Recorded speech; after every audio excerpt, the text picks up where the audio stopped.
Ladies and gentlemen, boys and girls, brothers and sisters, and everyone listening on the World Wide Web and beyond. This is The Global Reality with your host, Josh Reeves.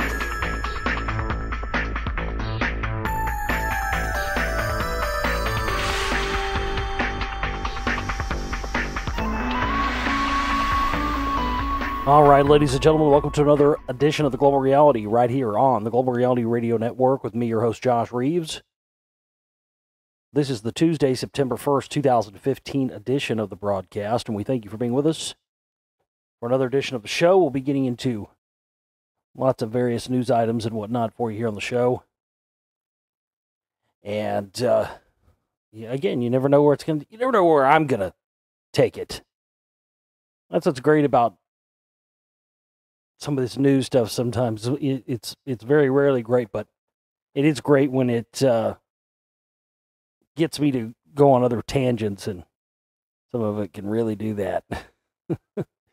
It's when you're researching this stuff, it's pretty much what it is. It's one constant, never-ending tangent, and sometimes you just sit back and laugh at it, and you just laugh at the fact that some people still can't see it, even though it's right there at our faces. It's hilarious. Stuff like, like the number of light speed, exact number of what light speed is being encoded into the pyramids. Stuff like that.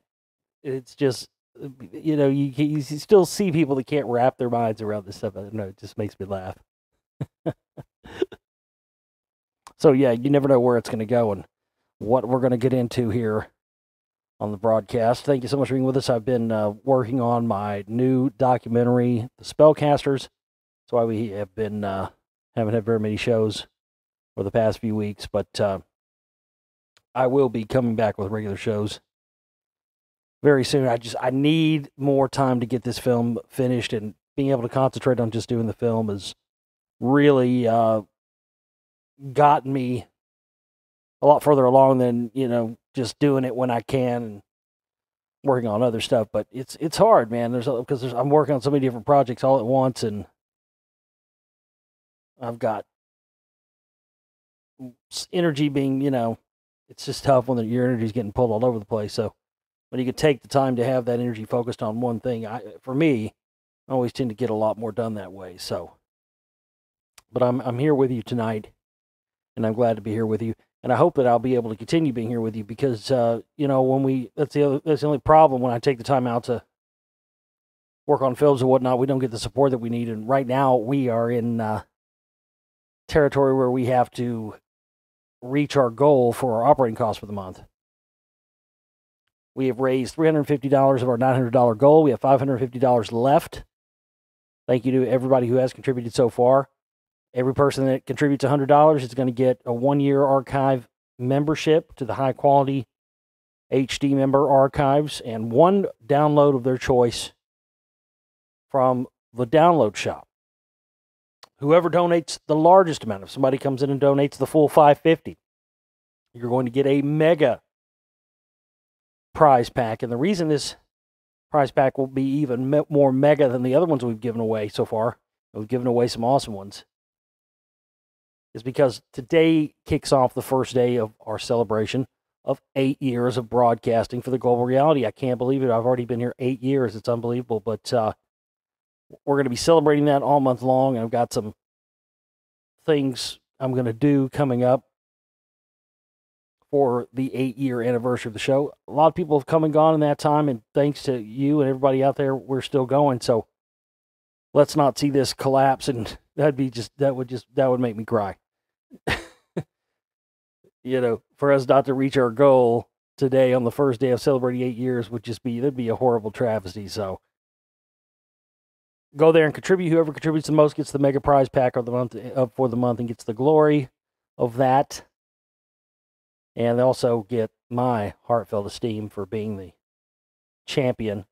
But everybody's a winner, so, no matter how much you donate, a small amount or large amount, you're still a winner in my book. And it's thanks to you people who have kept me here this long. And the fact that we've been able to stay here this long for 8 years, just on sheerly on the contributions of people who enjoy what I do here, is a huge testament. It's a testament to the idea that I've had, and it's tough, and it doesn't always work, but I've tried. I wanted to give it a try. We've been giving it a try here for the past few months, doing this again. This model of just being strictly funded by the general public. It's what I started doing when I started my network back in 2009. I was on other networks and whatnot from 2007 until 2009. And then in 2009, I started my own network. And that's always been my thing. I always wanted to make sure, because I had problems at other networks where they would want to restrict what I talked about on my show to appease the sponsors. And so when I got out of that horrible situation and went on my own and did my own thing, I swore right then and there that I would never do that I would never have to censor what I say or restrict what I talk about because I have to appease sponsors that keep the lights on. So that's the thing you get with me, is that, you don't have any outside funding here. We barely survive every month. We barely scrape by. This month we've just been eking by barely. It's been terrible. But we've maintained and we've carried on now for 8 years with that model. And I think it's a beautiful thing. I think it's much better than me getting up here and talking for 10 or 15 minutes, and then you sit through 8 minutes of commercials. I started adding it up because I used to do like 3-4 hour shows. I did a 4-hour show for a long time. But when you start adding it up and you start looking at, wait a minute, if I do a 4-hour show, it's fucking 2 hours of commercials. So you're really only doing 2 hours of talking. So I started shortening the shows on this broadcast because, it may be an hour, or it might be an hour and a half, or it might be 2 hours, but if you had commercials in there, it'd be 4 hours or, 3 hours or whatever. So we just trim the fat and keep the shows a little shorter instead of having to load them up with ads and sponsors and all this stuff. So that's one thing I always have to stress to our listeners that I don't feel like I stress enough, is that we only are only able to do what we're able to do by making films and doing the radio shows and all the other stuff that I'm involved in, doing archaeological projects and going out into the field. None of this was possible and has been possible without listeners. And everything that I've done, all my films, all this stuff, is all that I've achieved so far has all been as a result of you guys, the fans, the listeners, the people who support my work. I mean, when I first went on Coast to Coast AM the very first time, they were like, "You've got some rabid fans out there." I'm like, yeah, I know I do. And they were like, "We've been inundated with emails of people asking us to have you on." Like, wow. So again, that's all been as a result of you guys. So it's a two-way street here. And all the films that we've made and all that stuff, it's all been a result of contributions by you, the listener. And that's, I want to keep this model going. I've tried to find ways to mix it up sometimes, I'm starting to think maybe we should, instead of doing like a once a month fundraiser thing where we try to reach our goal, we should just do it like 4 times a year and have like one big amount 4 times a year that we have to reach that covers, like, everything we need to operate for 4 months or whatever. I was just trying to think of different things. Public radio and stuff does that. I thought maybe that might be a model, but we'd have to. It's a risk though, because if you do it and you don't reach your goal, then you have to go back to the other model. But stuff like that, I've thought about doing. But anyway, we 550 is our goal. What we have left. Go to my website, theglobalreality.com, or go to our Facebook page, and the links are up there, and you can contribute now and help us reach our goal. And again, the hot person comes in at the highest amount is going to win the mega prize pack. So when you contribute big, so you can be in the running for this thing. So somewhere in the neighborhood of, probably 200 minimum will get you in the running for the mega prize pack. It'll be worth at least $400 as far as the value of stuff that you'll get in this prize pack. And it's going to be a surprise this time. Last month, I put it out there. If you saw the last month, or you looked at the one we gave away last month, it'll be even more epic than that. So, but it's going to be a surprise. But it'll have all kinds of goodies in it. I'm kind of starting to have fun with creating, monthly prize packs to give away. I want to do that more and more. That would be about the only way I'd have like a sponsor. If we had people, had things they wanted, like products they sold that they wanted to donate to us in exchange for, saying, hey, we, so and so gave us this, whatever this thing is, and go check them out, go check their website out, and we'll be giving away this thing they sell in our prize pack this month. That would be a cool thing as far as like a sponsor thing. I would do that. So if there's anybody out there that has things, you want to give away in our prize pack in exchange for some on-air promotion by me, hey, hit me up with that. I wouldn't mind doing that. But anyway, I just, we're kicking off our 8-year anniversary here. This is our first broadcast of September, so we'll be going all through the month celebrating. And it's also the 8-year anniversary of the release of my first ever documentary film, 9/11 New World Rising, Global Domination in the 21st Century. That was released just a few weeks before I started this show. And in celebration of that, in our download shop right now, all month long, until the end of September, get them while they're hot. If you have not seen all of my documentary films,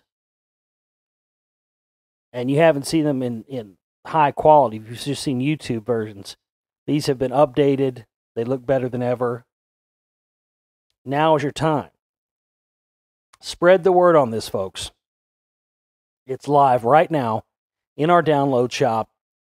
All of my films from 9/11 New World Rising, The Secret Right Volume 1, The Secret Right Volume 2, The Lost Secrets of Ancient America Volume 1, and The Lost Secrets of Ancient America Volume 2 are all on sale right now, starting today until the end of the month for only $8 each. $8 each in celebration of the 8 years of broadcasting. All of my films, $8 each. You can't beat that. All month long. This month only. We've never ran a deal like that. We probably never will again.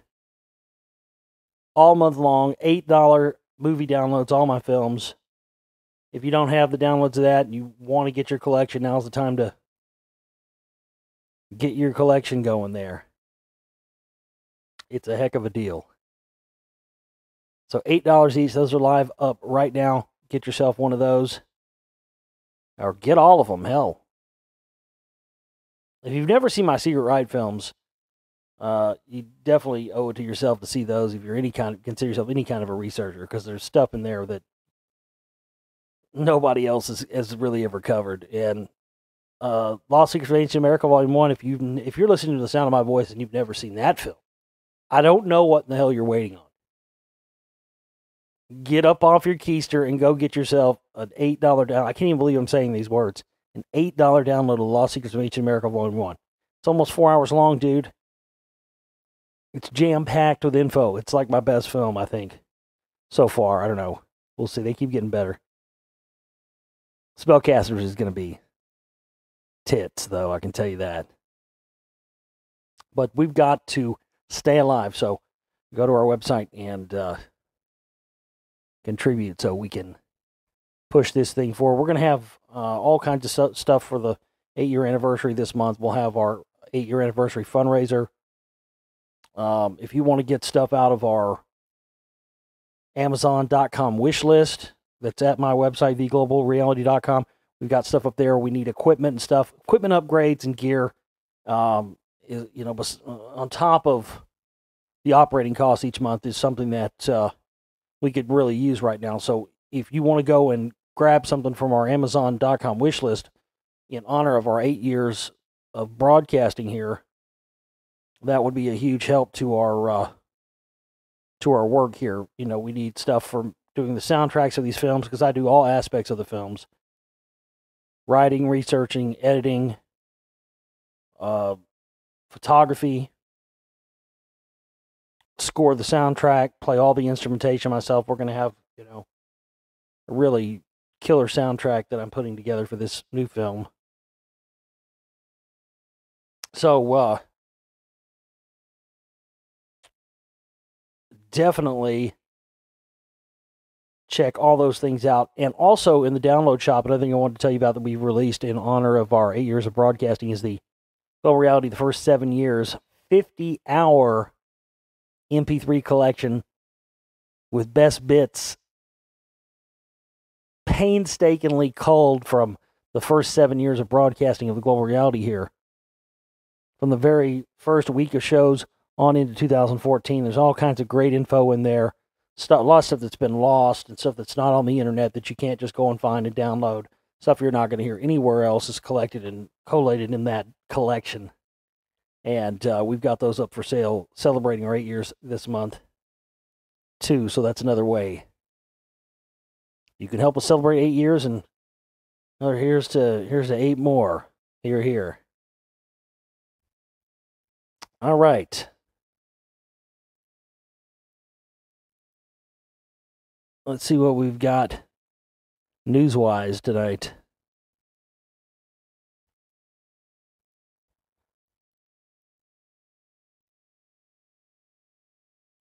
High-tech plan to save ancient sites from ISIS.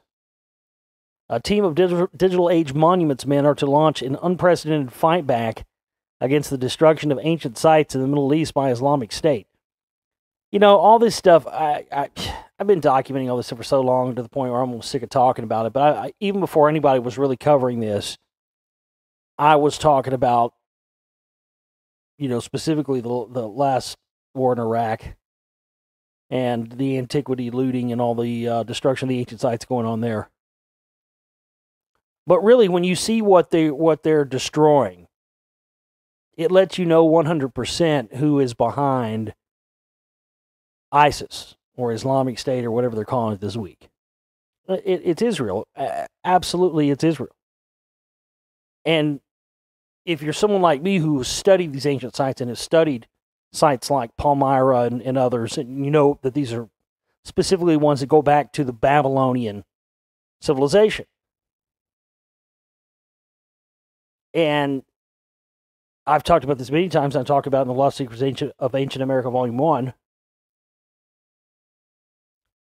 It's fascinating that they want to that they're destroying these monuments that are from this very specific time period, and it's those exact civilizations where the origins of Judaism originated from. Like one of the most recent things that they destroyed was this Baal temple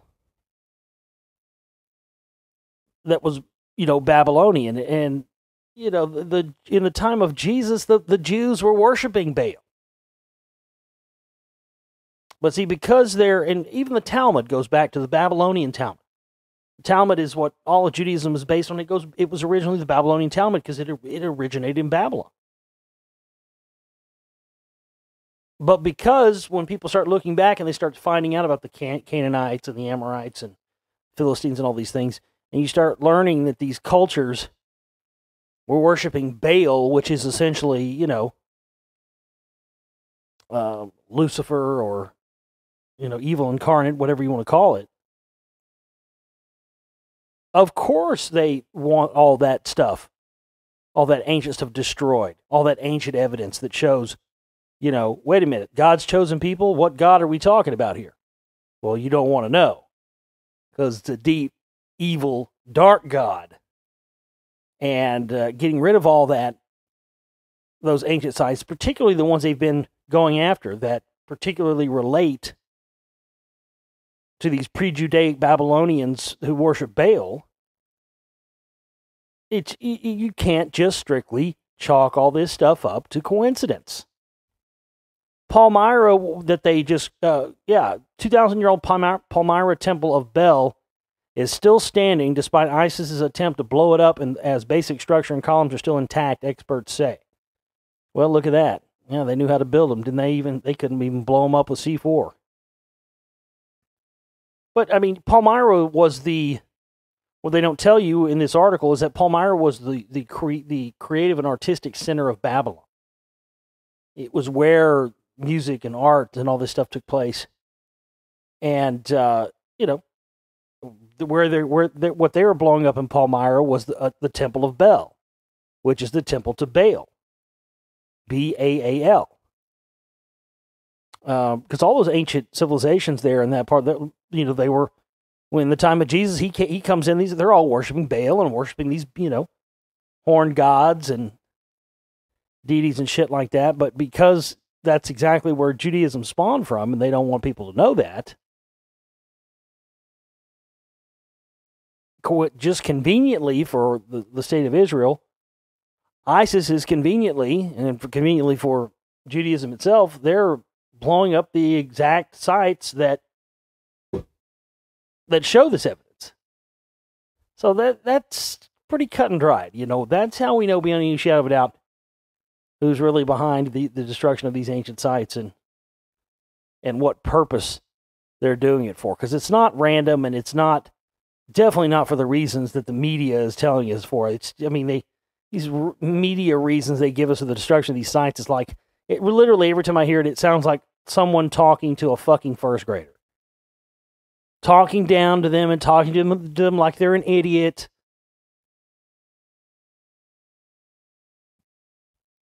It's just sickening.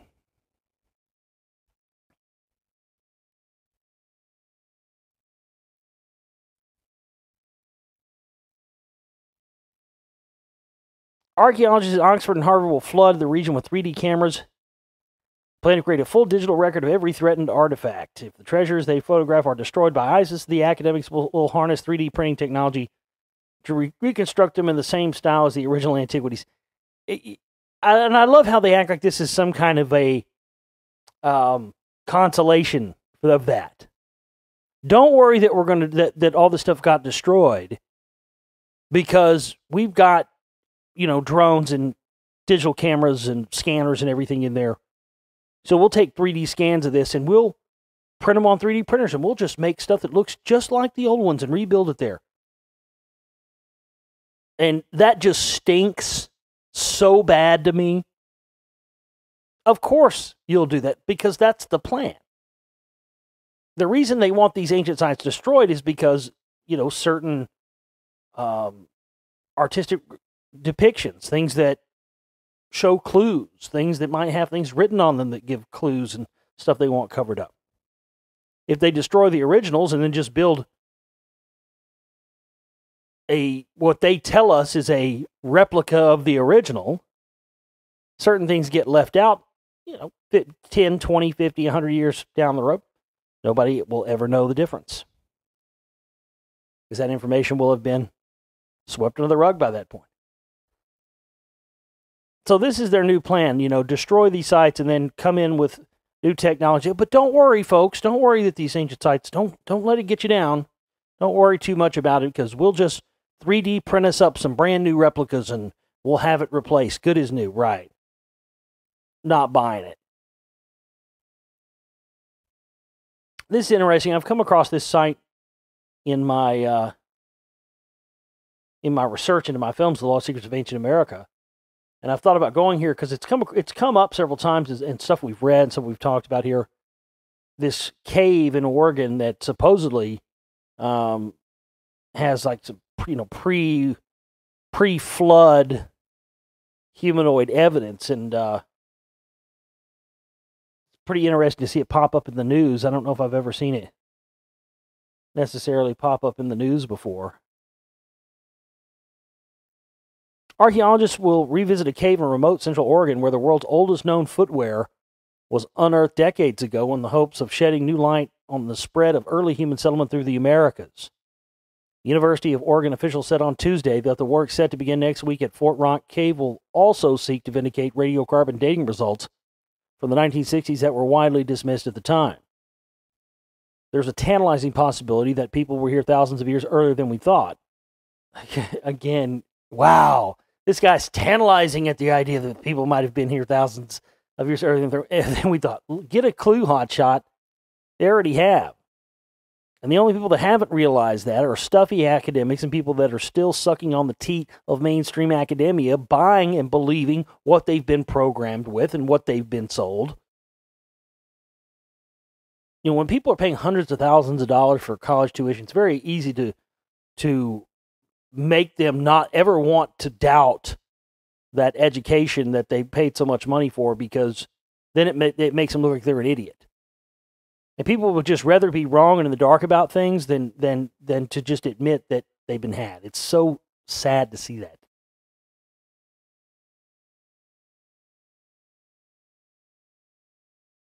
Of course people were here thousands of years older than we thought. Of course.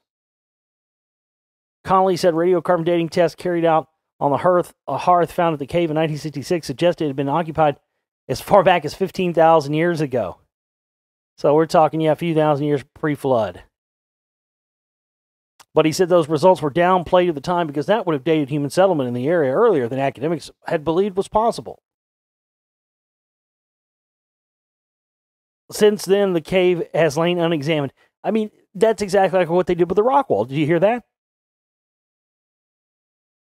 The dating said, oh, well, no, 15,000 years. Well, that's that goes against everything we've ever put out. That goes against our established narrative. So what did they do? That was 1966. They said, oh, it's not possible. It's too old. So just forget about it. We don't know. That's exactly what they did with the rock wall. The dating came back. They said it's too old. It's got to be natural. We won't say it's anything but a natural formation because it's just absolutely too old for us to say anything else, and it flies in the face of our narrative. Time and time again, you've seen these same tactics being carried out on different things. This is, probably one of the reasons why I felt like I need to go there at some point to cover that. And that's my plan for next year. I'm going to be putting out Lost Secrets of Ancient America, Volume 3. If we get the budget together to be able to do that. I'm hoping we'll be able to raise enough funds from the sale of the Spellcasters when it's out to get a dig going, or get the, and maybe both, get the Volume 3 of Lost Secrets done next year as well. He said those results were downplayed at the time because that would have dated human settlement in the area earlier than academics had believed was possible. Now, however, most archaeologists think humans spread through the Americas at least 1,000 years earlier than was once established, thanks in part to the discovery of ancient feces at Oregon's nearby Paisley Caves. But Connolly said the evidence remains thin, and he and a team of about a half a dozen researchers hope to add it to their planned week-long expedition to Fort Rock Cave. It's hilarious to see that every time, you know, if anything is found that flies in the face of the established narratives, they just dismiss it and cover it up because those are not things that they want to be in the knowledge base of everyday people.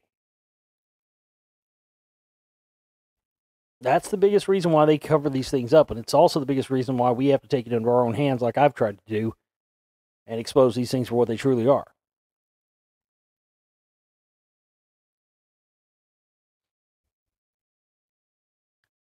DARPA's next generation drones will launch and land on other airplanes while they're moving. Yeah, the drone technology, it gets better every day. The Pentagon says it's going to bring together the best minds in aerospace design this fall to help build a fleet of small robotic airplanes. These won't be your ordinary unmanned drones, though. Instead, the idea is to launch a veritable swarm of these tiny planes from the back of a much bigger plane. That's right, the military wants to turn large C-130 cargo planes into makeshift aircraft carriers. And not only will the small drones known as gremlins launch themselves, don't feed those fuckers after midnight, whatever you do. We'll get them wet. But they'll also be able to return to the mothership on their own after completing their mission. Researchers at DARPA, the Defense Advanced Research Projects Agency, put out a call last year for ways to turn this into a reality. It was announced on Friday it'll hold a workshop in September for potential proposers. Small drones could be useful for any number of applications, according to the military. They could help conduct reconnaissance for ground troops, blah, blah, blah, blah, blah. They always have some flowery, oh, this is how it'll be good for us. When in reality, what they really should be saying is, this will be used in your fucking neighborhood real soon, bud. So get ready for it. The drones are getting smaller, cheaper, better cameras, higher resolution, longer range, longer battery life. They get better and better and better every year. And with the nanotechnology, I mean, you know, fly lands on your desk and boy, it's got a camera in it, you know, facial recognition, everything else. They can try to sell that. Oh, this will be good for the ground troops, yes. Bullshit. The only reason they want better, faster drones, it's smaller and more of them to deploy so they can use them against us. So that's what if you go and look at like these military publications for weapons and whatnot, I mean, everything in the entire weapons industry now is being garnered towards like crowd control and, you know, shit like that. It's all being garnered towards basically civilian warfare against civilian populations. And that's what it's moving to. That's what they're trying to move it all towards.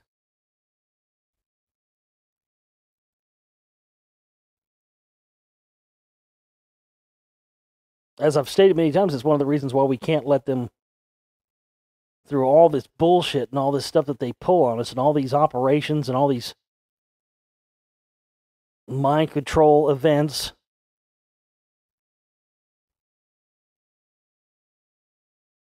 We can't allow ourselves to be goaded into doing exactly what they want us to do, which is fighting with each other and turning against each other instead of uniting against them.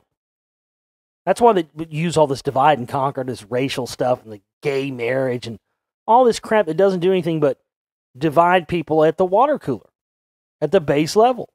So we're worried about these stupid nonsensical issues and whether or not Bobby or Sue at the fucking water cooler at work agrees with me on gay marriage or not. You know, or whether or not it's racist that every shooting that happens where a black person gets shot is, you know, racist, but when it's reversed and a black person shoots a white person, well, then it's about gun control. It doesn't have anything to do with it. Even though, you know, the person who does the shooting openly said himself, yes, this is a race war. Yes, I'm trying to initiate a race war. Yes, I specifically want to kill white people. But that neither one of those things are neither here nor there. But the point is, they keep initiating these things to keep us arguing over it. and keep you disagreeing with me and me disagreeing with you on these base fucking issues about bullshit that really at the end of the day doesn't really matter in the long run. But the major thing that everybody needs to understand is that we can't allow ourselves to fall into their trap and to take their bait and do exactly what they want us to do.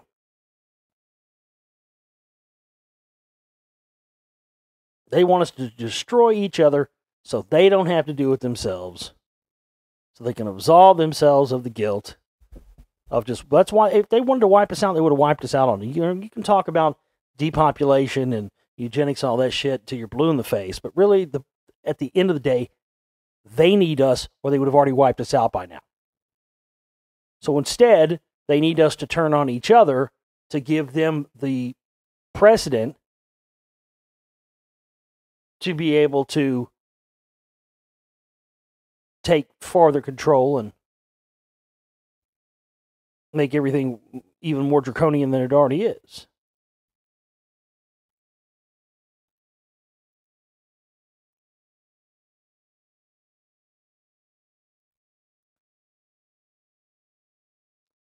See what else we have here. Revelations on Shigar idol change our understanding of ancient civilizations. Culture on the edge of Siberia was as advanced as in the Middle East, then considered to be the apex of development. The disclosure this week on the precise fixing of age of the ancient wooden carved statue known as the Shigar idol is seen as groundbreaking to our understanding of the prehistoric world. As first revealed, the haunting monument is 11,000 years old. According to leading German scientists, as such, it is more than twice the age of the pyramids of Egypt and Stonehenge. Yeah, we're talking 2,000 years after the 2,000 or, maybe even 1,700 years. Well, very shortly after humans started arising again after the Great Flood. The idol found in a peat bog in the Urals is also 1,500 years older than previously thought by scientists. And the exact fixing of its age destroys theories by skeptics that it was not as ancient as proponents believed.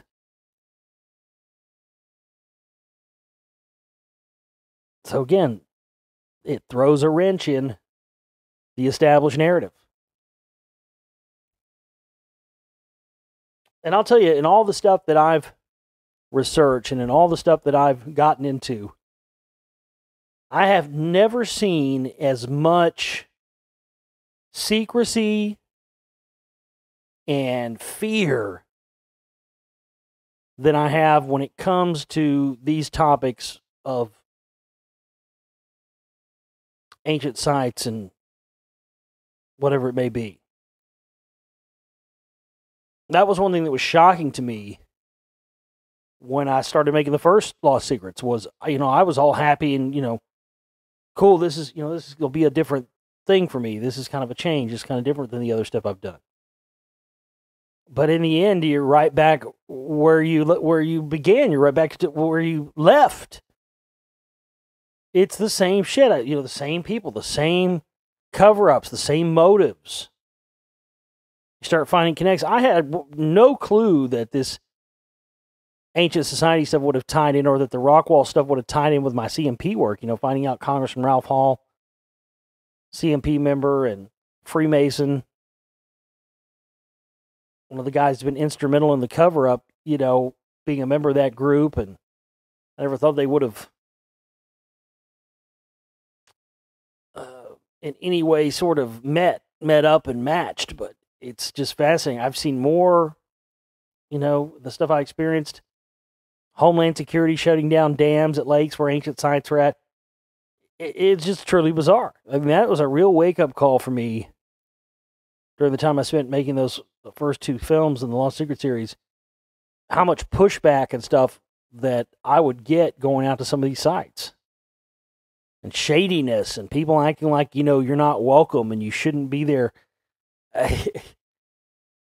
That was, that's a thing that you can't really put across when you're making a documentary and making a film, because it's hard, man. Making documentaries is not easy. And I'm not trying to sit over here and make it sound like I do fucking brain surgery or something, but I mean, I do every aspect. Watch a film and you'll see 100 names at the end of a film or 1,000 names at the end of a film, and then realize when you watch mine, it's like all my name because I'm doing every aspect of it. But I tell you what, with the Lost Secret stuff, I couldn't believe the amount of resistance and everything that we would get. There's some of this stuff that just makes people scared, like the truth of it coming out.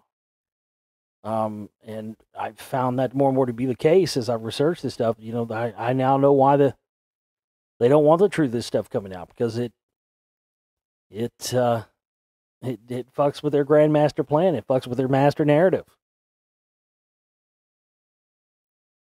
And that's what they don't want. That's for sure.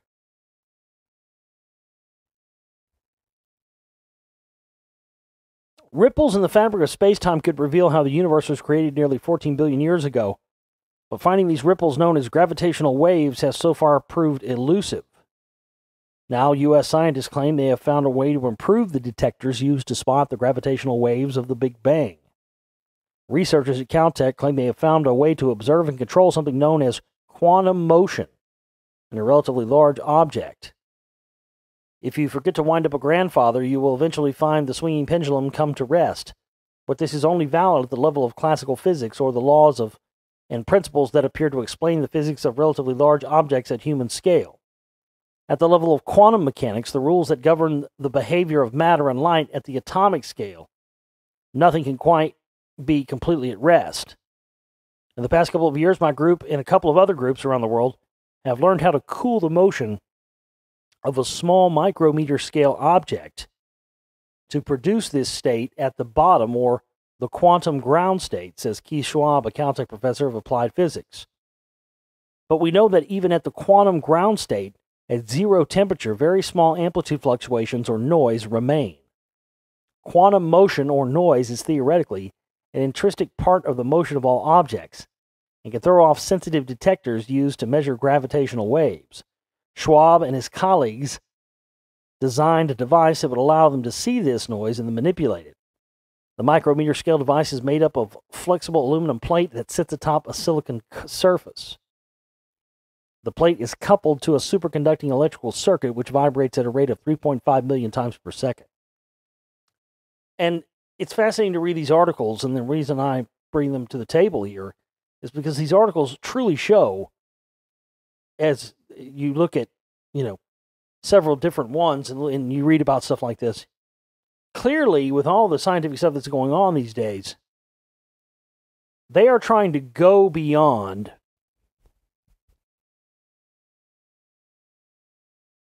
our current dimension and our current existence.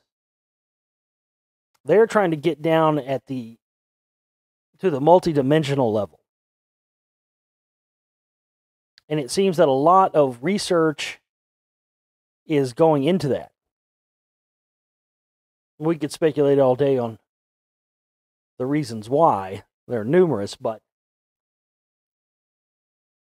there seems to be a big, huge push towards that. And I've told you, ever since the talk began about this, supposed cataclysms or whatnot that are going to happen, or supposed to happen this month in September, people have said, an asteroid or a comet or a meteor or something. I mean, pretty much every goddamn thing that you can imagine. I'm not exaggerating about that. I know I talked about that not too long ago, but really, I've decided, because I got emails and people asking me about it, so I did some research and have done more research into that since last we talked. Just to, when something's, I always want to give you guys, make sure that I give you my take on this stuff. Let you know what I find from my own research. Because I literally have seen every goddamn thing you can imagine. Dogs and cats living together, Gozer the Gozerian, floods, earthquakes, CERN, aliens, UFOs, raptures, locusts, zombie apocalypse. It's like people are just throwing fucking shit at a dartboard, and then if something sticks out of the 5,000 possible theoretical shitstorm situations that they've pegged to happen somewhere around, 24th or 25th or whenever of September 2015, then if one of those things happens to happen, then all of a sudden, I guess they get to claim themselves as being some sort of omnipotent prophet or something. So I just find it comical and find it quite hilarious because I've seen every goddamn manner of prediction, it's this, it's that, and the other. But I'll tell you, the one that got my attention the most has been talk of a solar flare. And some sort of massive solar flare happening that might wreak some havoc. And it made me think of that movie Knowing with Nicolas Cage that had all that crazy shit in it. But there's this movie coming out this month. It comes out, I don't know exactly when it comes out. I watched the first one last year when it came out. The Maze Runner. Did you guys see that movie, The Maze Runner? It's kind of like all these other movies they've been coming out with over the past several years, all been kind of rip-offs of Battle Royale, like the fucking Hunger Games and like Divergent, and we got all these series, these like, they're all kind of like post-apocalyptic or, whatever have you. But they're all fucking clones of Battle Royale. Especially Hunger Games. I mean, there's stuff in that. It's just taken lock, stock, and barrel verbatim from Battle Royale. But so they're releasing this month in September this Maze Runner 2, the Scorch Trials, and this. I keep seeing all these viral marketing things on Facebook for this, and it keeps saying, "Get ready for the flare! Get ready for the flare! The flare is coming in September." And if you haven't seen this first one, it's kind of trippy. It is. I mean, it kind of is a mind fuck. And I saw the previews for the second one. It looks even better than the first one. But that's essentially, like this. I don't want to give it away, but it has a massive solar flare and government hiding reality, the reality of the true reality that these people exist in from the people that are in this. I mean, that's kind of how the first one is, the Maze Runner. These people think they're in this giant maze and they're teenage boys, and they're trying to find their way out. And then lo and behold, they're part of some, secret government experiment and all this crazy shit. But they're marketing this film, and I'm sitting there going, wow, they're marketing like this. Are they going to try? It makes me think they're going to do a, fictionalize the truth so the truth seems like fiction thing here. Make it seem like it's coincidental. Like, almost seems like they're prepping people for some major solar flare. So,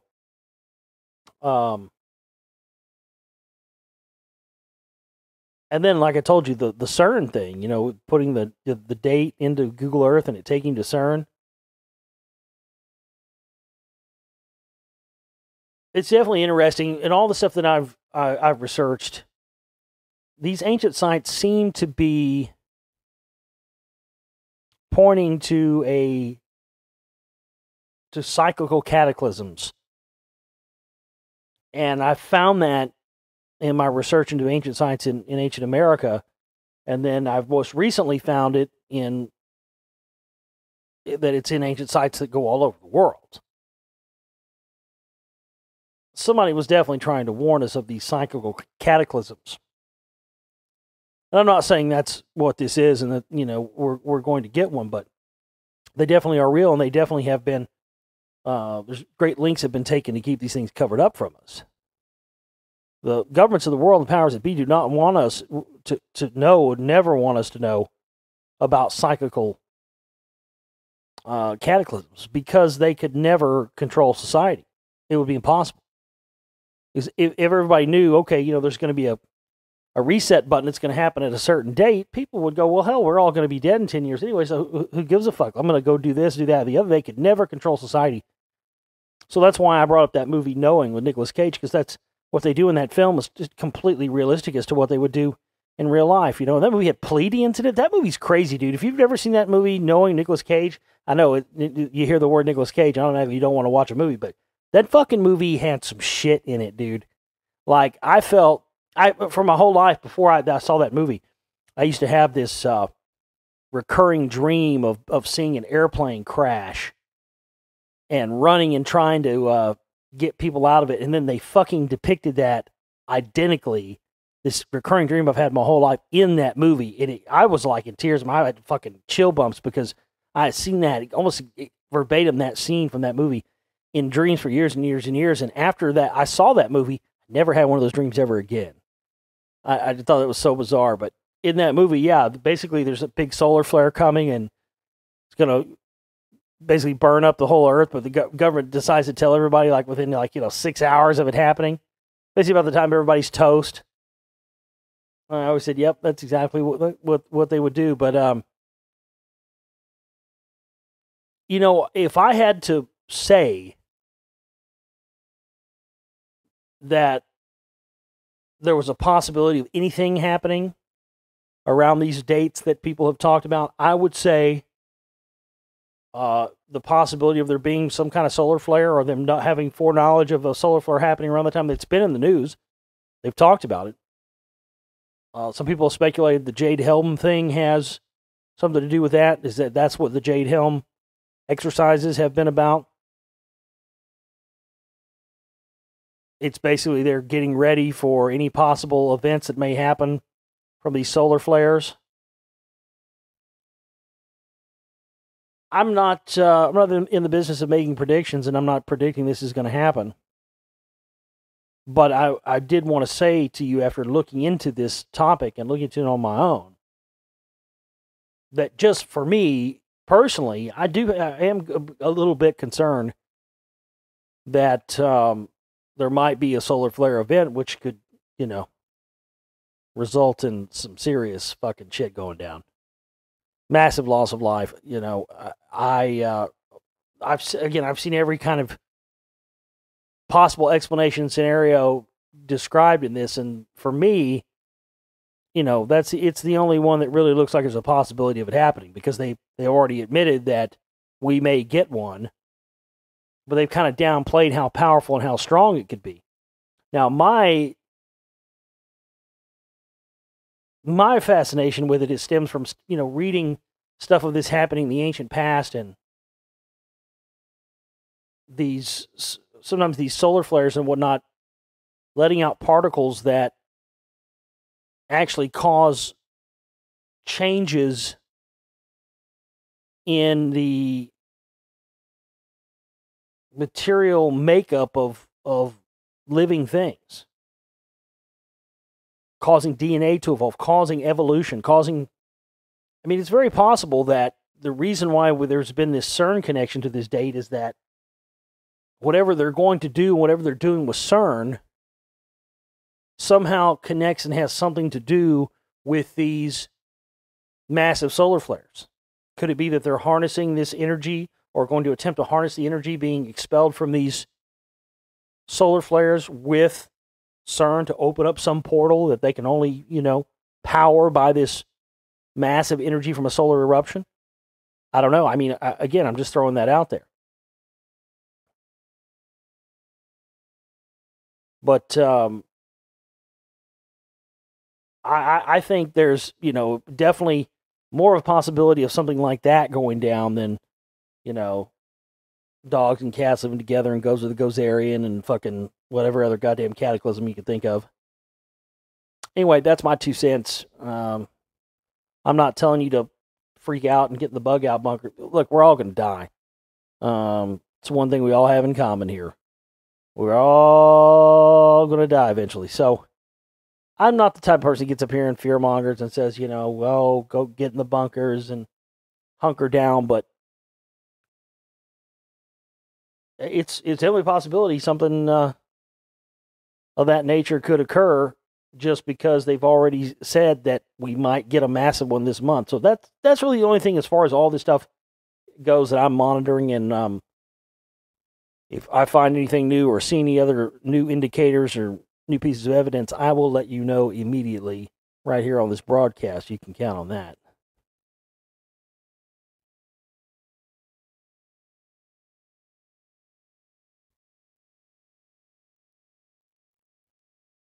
Ancient culture Philistines introduced cumin, bay leaves, and opium poppies into the Middle Eastern diet. Well, and the Philistines were giants as well.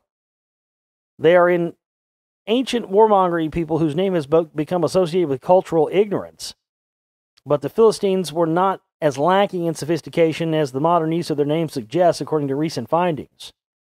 In fact, they appear to have had a deep fascination with the exotic plants and flavors that were responsible for introducing many new species to the Middle East. They say there is growing evidence that the Philistines were also the first community to exploit 70 plants that grew in Israel, including wild radish, saltwort, and henbane. It appears the Philistines were responsible for an agricultural revolution in the Middle East during the Iron Age between 1200 and 600 BC. And this suggests the Philistines were actually the height of agriculture and culinary sophistication at the time compared to their Israelite neighbors. The researchers said that during their 600-year presence in Israel and the surrounding areas, the Philistines left a biological heritage of plants that are still cultivated in the country today. Sumbikia Fruman, an archaeologist from Bolton University in Israel who led the work, said the range of exploited plant species changed significantly in the wake of the appearance of the Philistine culture. It expanded to include several species which had not been cultivated in the preceding Bronze Age in the Levant, along with many synanthropic weeds and wild species. The appearance of the Philistine culture with its foreign human elements which arrived by migration was accompanied by a translocation of plant and animal species that derived from diverse locations, and together with the introduction of new agrarian technologies led to the diet and land use. So again, all these ancient cultures from that specific area that relate to the Canaanites, the Phoenicians, and the Amorites, you see where everything that came after them, although all those cultures in that Middle Eastern area were all taken from them.